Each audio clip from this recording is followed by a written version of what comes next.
Hey, RC Church family, happy Friday. Welcome back. Glad you're tuning in today for your weekly word. And that word is marked.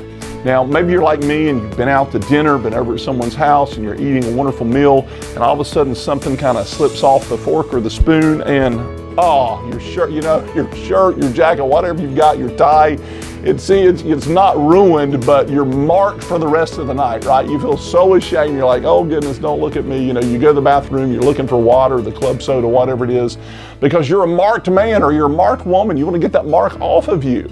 But there's a particular kind of mark that instead of trying to get off of us, we ought to want on us. Let me read to you what I'm talking about. This comes from Acts chapter 4, verse 13, and it says this, talking about Peter and John. It says, and when they saw the boldness of Peter and John and perceived that they were uneducated, common men, they were astonished. And they recognized that they had been with Jesus.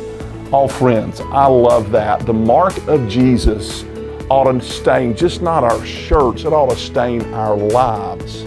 And people, when they get around us, they ought to be able to tell, and it doesn't matter our level of education, it doesn't matter our background, it doesn't matter what we do or what our resume looks like. If you have the mark of Jesus Christ on your life, people will notice. And friends, I want to tell you, that's a great mark to have. That's something that you don't want to get rid of. That's something that you should never be ashamed of. The presence of God in your life. When you walk into a room, does the atmosphere change? When you pray, do people sense the presence of God? Friend, I want to tell you, I want to challenge you, you want to be marked by the presence of God.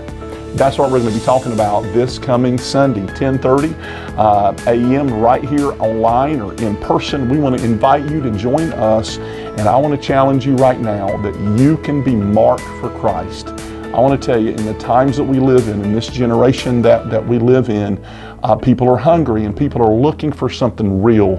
And friend, you know what they're looking for? They may not even know it, but they're looking for someone whose life is marked with the presence of Jesus. We're going to find out what that is this Sunday. I hope you'll join us, and I'll see you there.